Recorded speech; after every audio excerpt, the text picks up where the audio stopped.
Hi, hello, and welcome to another episode of All Things Real Estate. And as always, I am your host, Kyle Seyboth with Century 21, newly found brokerage here located in Seekonk. We've got brokerages throughout the entire state of Rhode Island. Also, we'll have one in Seekonk and one coming down the Fall River area really soon. But as always, excited, pumped that you guys are watching, that you guys are listening. And today I have a special guest. I have one of my newer agents that's been with me from the beginning of this year. I have Stephanie Demello. Stephanie, say hello. Hi, everyone. Stephanie started with, and Stephanie, just correct me if I'm wrong, but you started with me in 2020? Yep. Started 2020, what month? March. So started March 2020. You were never an agent before? No. Never an agent before. You just got into the game. What did you do? So I think this is good because there's a lot of people out there right now that want to become agents, right? And what happens is, one, they don't know what to do. Two, they don't know where to go. And three, they have no direction, right? So what was your past life? What did you do prior to, coming into being an agent? So my past life is not exactly in the past. It's still current. I'm a nurse. Prior to being an agent, I was working as a nurse. For most of my nursing career, I worked in the hospitals. So it's a lot of nights, weekends, holidays, rotating shifts, overtime. The year before becoming an agent, I started working as a nurse in a med spa. So it gave me a lot more flexibility with my schedule. So I didn't have to work nights and weekends and holidays. And it gave me more freedom to do something different. And real estate is something I've always wanted to do. So soon after starting to work at the med spa, I took the course. The real estate course is a little different in Mass than it is in Rhode Island. And I know that you have a lot of Rhode Island agents, but I just went and I took the class and took the test. And there you are. Yeah. So one thing that I took away from that, and I think one thing that a lot of our agents that are newer, that I take away from them, is that you already had a background of working with people. Yeah. So as a nurse, you deal with people all the time. General public, you're dealing with them no matter what. So you understand how to deal with people. In the spa life, right, you're dealing with people as well. You provide a service, they provide themselves, and you perform the service.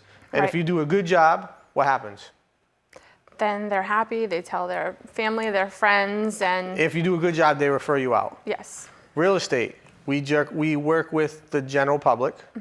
If we do a good job, they do Referrals. what? They refer us out. So it's the same game. I think it's interesting that some of my best newer agents that are doing really well, and people that like yourself that are getting out there, you may not have had a lot of luck with some of the stuff that's been going on. We had COVID, and then a lot of your deals fell apart because of things that were out of your control.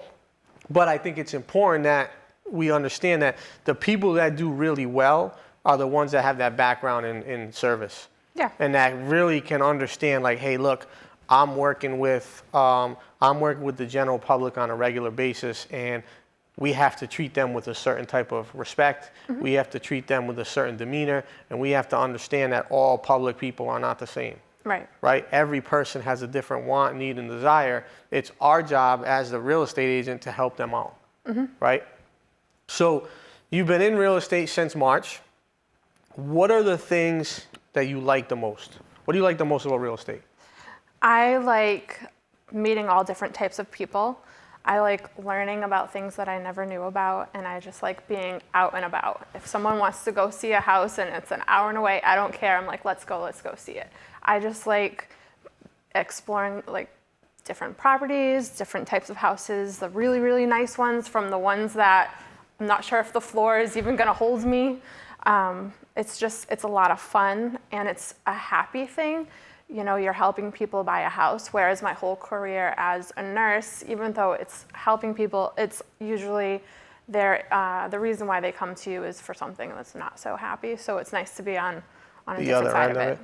I think the other good thing about real estate, what you said, and I agree, is that every day is different.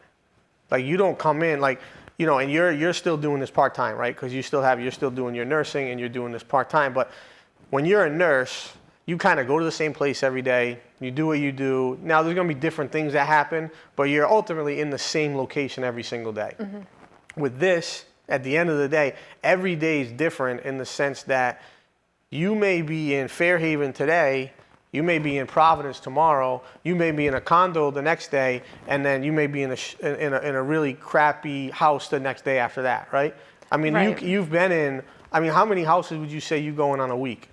On a week, every week's a little different, but I would say maybe 25. That's a lot. Yeah, and it's usually, another good thing I like about it is it's not, I just don't know. Right now, even today, at the end of the day, this evening, I could end up showing 4 houses, and I don't know where they'll be. It could just Right. pop up because the way the market is right now. If someone's like, I want to see this house, I make sure to get them in today. So my whole day today could fill up, and I don't even know it yet. Right, and I think that's the beauty of serving the client, and that's what we try to do, is get in front of these folks and get them in as fast as possible. And someone like yourself who has that ability, stop on a dime and go, right? Those will be the people that at the end of the day will be successful. And I think that's where, you know, as time goes on, I think you'll see that you'll start to do way more transactions just because you're around it. Once you're around something so much and you're kind of in it and you're in that game, it'll be like a self-fulfilling prophecy where it just comes to be. Yeah. And I think that's what you've been really good at. And one thing that you did that I did to start, and I like what you did, you kept your full-time gig. You kept your full-time gig so you had enough money to pay the bills.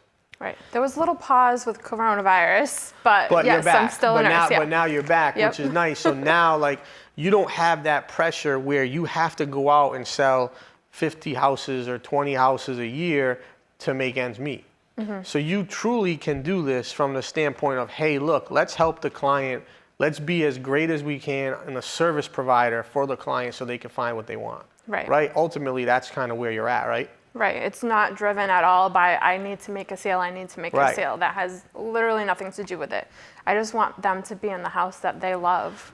And I think that speaks testaments to kind of what I try to teach to the agents is like, it's not about like that one sale is nothing. It's get these buyers and sellers what they're looking for. And at the end of the day, that translates into more business down the road.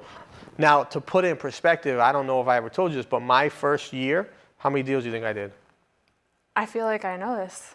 4? 7. Oh, 7. So not a lot. No. So like, I don't think any of our agents that are new are any different than where I was at. Yep. I think 7 is a number that's achievable, and I think you would have gotten there if we didn't have Corona and we didn't have a couple of hiccups on some of your stuff. You would easily on 7. Yeah. And I think you definitely, I'm no doubt about it. Next year will be much better than this year. Yeah. But I think at the end of the day, you know, that background that you have with customer service is going to continue to translate well. Yeah. And 7 or a small number is fine in the first year because I have so many questions. Right. And if I had a lot of transactions, I wouldn't be able to get all my questions answered and really Right. make it a smoother transaction. I have time to be like, hey, like what is going on? You can strangle the deal. Yeah. In the sense that like you can take those 5, 7, 10 deals that you do this year, or whatever that number is, and you can like really hone in on them from beginning to end. Yeah. So you know how to take a deal from the time a buyer finds a house they want to the time they actually close. That fair? Yep. Fair assessment. And I think that's nice because that gives that level of that high priority, that high quality service that people are looking for. And I think that just continues. What's your thoughts on the market right now? Do you like it? Do you hate it? Do you love it? Do you want to punch it in the face? Like what's up? The market right now it's not my favorite because I feel, being such a new agent especially, I feel a lot of pressure to make sure that I get them to that house that day. And it's fine and I can do it, but it can be a little bit stressful feeling to make sure I can like figure it out and get them there, because I don't want them to lose out on an opportunity because you turn around and yeah. I think you hit it on the head though. This market sucks. This is probably, I've been doing this for 9 years. Hands down, the worst market I've ever participated in, because there's just there's 50 buyers for every one house, and every house is going way over asking. Valuations don't matter. Condition doesn't matter. It's price point and the faster you get there. Yeah. So an agent that's relatively busier, sometimes it's harder to get them into properties. Whereas yourself, you can get someone in, hopefully same day and go. But now that inexperienced agent doesn't really know, like, what do we offer? Yeah. Right? How do I know what to offer? In 3 years ago, you would have had time, bring the parents back, bring the friends back, bring the relatives in, do a comparative analysis on all the properties in the area and say, okay, this is the value that I feel like this house is worth. In this time, it doesn't matter what you think the house is worth. Yeah. It realistically does not matter what you feel like the property value is, because the house is going to sell what it's going to sell for. And the value is going to be what the buyers are willing to pay for it. Yep. Right? I mean, you must see that all the time. Yeah. How many houses do you go to where there's more than one buyer at it? I would say maybe 75% of them. There's like multiple buyers. Yeah. All day. Yeah. I have a couple where they're houses that have been on the market longer, and I'm the only one there. But usually, especially if it's been on the market a few days, 100% of the time there's always like, no doubt about it, right? A house that goes on the market today, and we want to, like I did one last night. It was a house in Seekonk, went on the market. We first showed it yesterday. I had 5 groups. It was at 7:30 at night on a Tuesday. So, like, that's how many people are looking. No matter what the price point is, they're out there. Yeah, I showed a 2-family, and they had 22 on one day, 22 groups on one day, and 22 groups on the next. Yeah. And that's a lot to compete with if you really want to get your buyers that house. It was in Pawtucket. Which one? I don't remember the address. Yeah, I mean, the 2 families right now. So anyone listening and watching, like, if you have a 2-family to sell, sell it. Yeah. Right? Put it on the market, get rid of it, dump it, because the market's it's just so strong for that stuff. Yeah. Those multis are just, out of control. The amount of people that are bidding on these things and what they're willing to pay. And Pawtucket, right? So Pawtucket has good areas and bad areas. Even the bad areas, it's selling. Yeah. It doesn't matter. It used to be Woonsocket, West Warwick, Central Falls would be the areas where the values were lower. You look at the multis in those areas, the values are still sky high. People aren't getting a deal. Like 5 years ago, you could get a good deal in Woonsocket. You could get a good deal in Central Falls. You can't get a deal right now. There's no such thing. Deals don't exist. Still trying to learn Rhode Island here, so. Right, but you're a Mass. So for you, Mass, that would be equivalent to like Fall River, New Bedford, some parts of those areas. Yeah. Those are kind of like your areas that are more depressed sometimes. Some good, some bad. Some good, some bad. Like there's some great parts of Fall River, some not great parts. Same thing with New Bedford. So Pawtucket's the same way. Yeah. You've got some nice parts, some bad parts.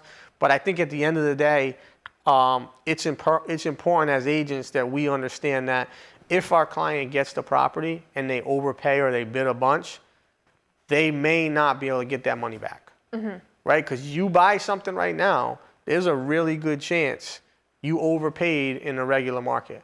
And that means that you will not be able to sell it in the near term, because what happens is it's going to be overvalued and you're not going to get the money back. Yeah. Right? Does that make sense? Yeah. So that's kind of where we're at right now in the grand scheme of kind of the ebbs and flows of the market and the peaks and valleys. My opinion, we're in a peak. We're going to come down, and we'll probably start slowly descending down, and then I think we'll hit a valley probably in the next 5 or so years. But I think we've peaked this year. What do you think next year looks like? I think everything depends on what's going on in the world. I think once coronavirus kind of settles down, once the election is past us, I think things will improve as far as people will feel more comfortable selling their house, because financially they'll be more secure. They won't be so worried about people, coming through their house and having maybe coronavirus. So I hate saying that word a million times. No, but it's true. But, so I think once people feel at ease with all of those things, that more people will sell their house, and it won't make it so crazy for buyers to just overbid and all of that other stuff that we talked about. Those 2 things are the big factors.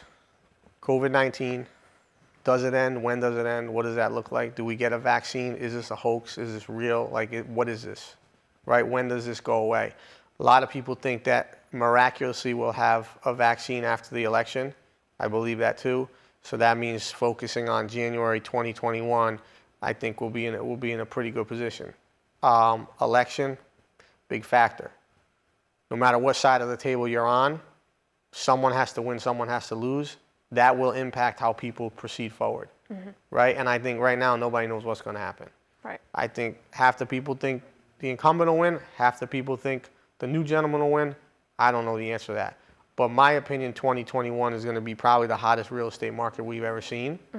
And for that, I think it's important that we gear up to that and really try to educate our buyers and sellers for that market. So with that, we are coming to the end. Anything else that you want to say, anything you want to talk about, anything you want to add out there to the people listening and watching? Nothing really. I know there's been several people that have asked me about being an agent and also working a full-time job on the side. And I would say if you're really interested in doing it, just do it, but do it all the way. Don't do it if you're just gonna dabble in it and then stop after a month, because it's fun, but you do have to put in the work. So if you want to do it, go for it, definitely. No, I think that's good advice, and I think you have put the work in. You could have quit multiple times, but I think you continue to do it, and I think you understand that at some point it'll pay off. And I think you see it. It's just a matter of timing. You just got to catch the right break. So, guys, with that, we conclude another episode of All Things Real Estate, and we, as always, appreciate you all, and you guys have a wonderful day.